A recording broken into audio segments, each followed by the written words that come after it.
बिस्मिल्लाहिर्रहमानिर्रहीम। अस्सलाम वालेकुम। कैसे हैं आप लोग? मैं उम्मीद करती हूँ आप बिल्कुल ठीक होंगे। अल्लाह पाक आपको हर तरह की बीमारी और परेशानियों से बचाए, आमीन सुमा आमीन। आज हम कुकिंग होम में शेयर करेंगे गुलाब जामुन बनाने की रेसिपी। स्टेप बाय स्टेप जब आप मेरे बताए हुए मेथड से गुलाब जामुन बनाएंगे तो आप देखेंगे इतने सॉफ्ट बनकर आपके गुलाब जामुन तैयार होंगे और इतने जूसी होंगे कि आपको यकीन ही नहीं होगा कि आपने इन्हें खुद बनाया है। तो चलिए इसे बनाना स्टार्ट करते हैं। तो यहाँ पर गुलाब जामुन बनाने के लिए सबसे पहले शुगर सिरप बना लेंगे। एक पैन में 1 कप चीनी ऐड करेंगे और इसमें 1.5 कप पानी ऐड करेंगे। गैस की फ्लेम को ऑन कर देंगे और इसे मीडियम फ्लेम पर पकाएंगे। हमें इसको चलाते हुए पकाना है वरना अक्सर चीनी नीचे बैठ जाती है और शुगर सिरप खराब हो जाता है। मीडियम फ्लेम पर मैंने इसको चलाते हुए पकाया है और अब शक्कर अच्छी तरह से पानी में घुल चुकी है।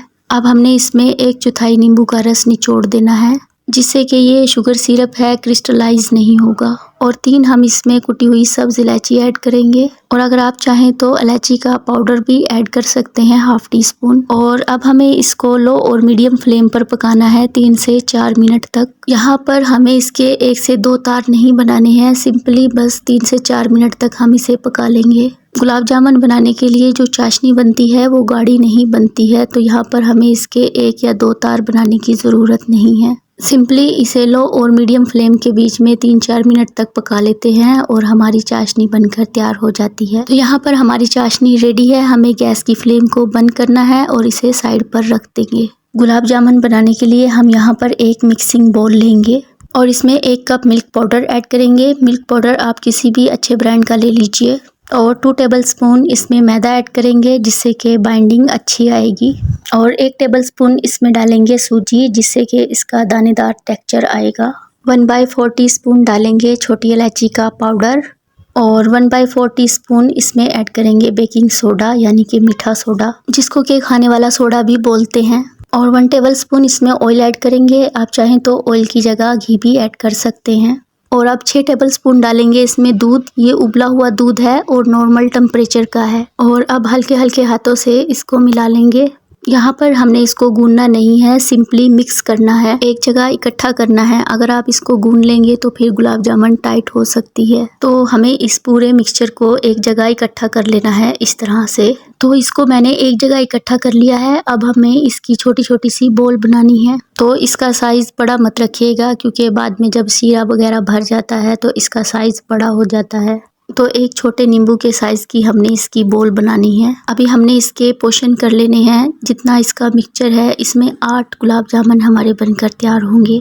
बॉल बनाने से पहले हाथों पर ऑयल लगा लीजिएगा जिससे कि ये मिक्सचर हाथों पर चिपकेगा नहीं, वरना मिल्क पाउडर जो है वो हाथों पर थोड़ा चिपकता है। बहुत हल्का सा हाथों पर ऑयल अप्लाई कर लीजिएगा और इसको इस तरह से स्मूथ कर लीजिएगा।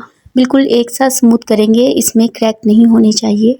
एकदम चिकना कर लेंगे इस तरह से।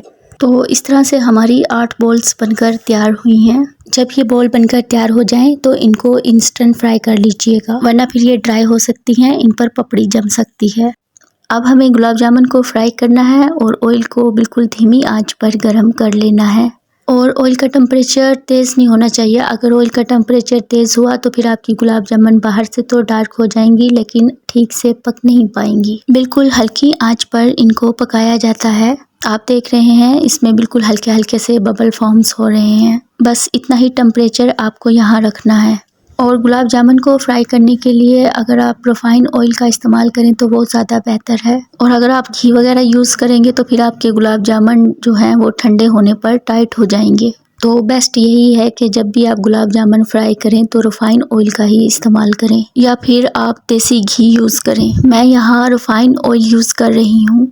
अब हमें हल्के हल्के हाथों से इस तरह से इसकी साइड को टर्न करते जाना है और बिल्कुल धीमी आंच पर इनको हर तरफ से गोल्डन हो जाने तक फ्राई करना है। गैस की फ्लेम को हमने बढ़ाना नहीं है, मीडियम भी नहीं करना है, बस बिल्कुल लो फ्लेम पर हमने इसको फ्राई करना है। और इस तरह से आप देख सकते हैं एक अच्छा सा कलर आ चुका है इन पर। मैंने इनको बिल्कुल धीमी आंच पर ही फ्राई किया है। जब इस तरह से अच्छा कलर आ जाए तब हमें इनको बाहर निकाल लेना है और डायरेक्ट हमें इनको गर्म शुगर सिरप में डाल देना है। और अगर शुगर सिरप ठंडा हो गया है तो फिर हमें इसको गर्म करने के लिए रख देना है। और गरम शुगर सिरप में हमें गुलाब जामुन को डाल देना है और 20-25 मिनट के लिए हम इसे ढककर रख देंगे और 20-25 मिनट के बाद ही हम इसको सर्व करेंगे। जैसे आप देख सकते हैं हमारे गुलाब जामुन बनकर तैयार है और सर्व करने के लिए रेडी हैं। और आप इनका टेक्सचर भी देख सकते हैं, बिल्कुल खोए से बने हुए गुलाब जामुन का जो टेक्सचर होता है बिल्कुल वैसा टेक्सचर इनका आया है। और मैं अंदर से भी दिखाती हूँ इनका टेक्सचर, ये कितने जूसी बने हैं, बहुत सॉफ्ट हैं और अंदर से बहुत जूसी हैं। और ये देखें कितने अच्छे से इसके अंदर शुगर सिरप अब्जॉर्ब हुआ है। और ये देखिए इसकी सॉफ्टनेस, बिल्कुल भी इसमें गांठ वगैरह नहीं आई है और बहुत ही सॉफ्ट, बहुत ही जूसी गुलाब जामुन बनकर तैयार हैं। आई होप आपको ये रेसिपी पसंद आई होगी। वीडियो पसंद आए लाइक कमेंट सब्सक्राइब कर दीजिएगा। दुआ में याद रखिएगा। अल्लाह हाफिज़।